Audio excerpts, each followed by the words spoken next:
Добро пожаловать в мой канал.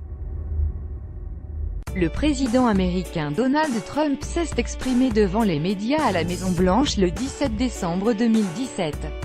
Andrew Arnie-Capsipa est tout près de sa première grande victoire législative, mais il va devoir patienter un peu.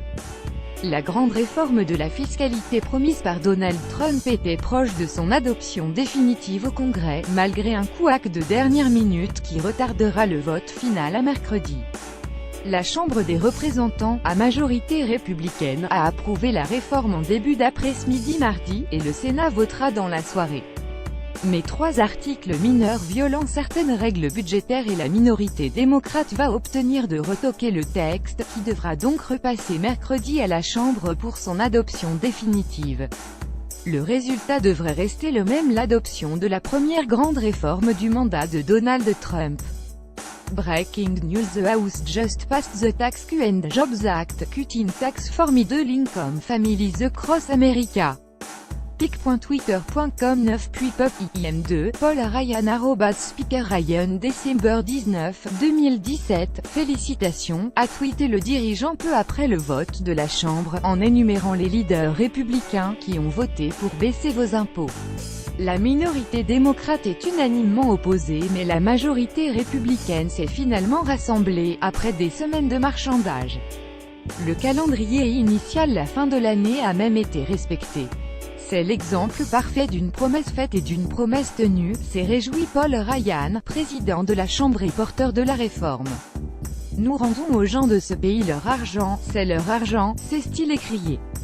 Un cadeau de Noël pour les riches. Selon les démocrates, la réforme réduira dès 2018 les impôts fédéraux sur les sociétés et sur le revenu, à un coût de 1 500 milliards de dollars pour les finances publiques sur la prochaine décennie.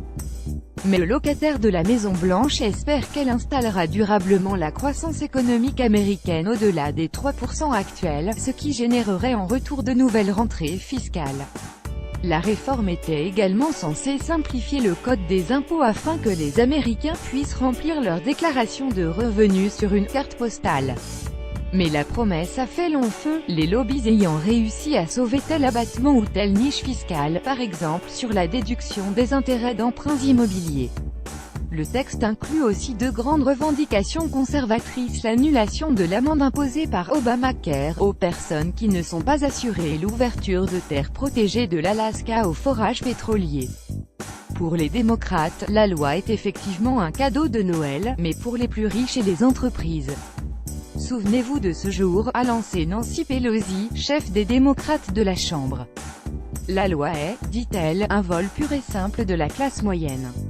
L'adoption sera néanmoins une victoire politique majeure pour le président Trump, qui espère que les Américains s'en souviendront quand ils se rendront aux urnes en novembre 2018, pour les législatives.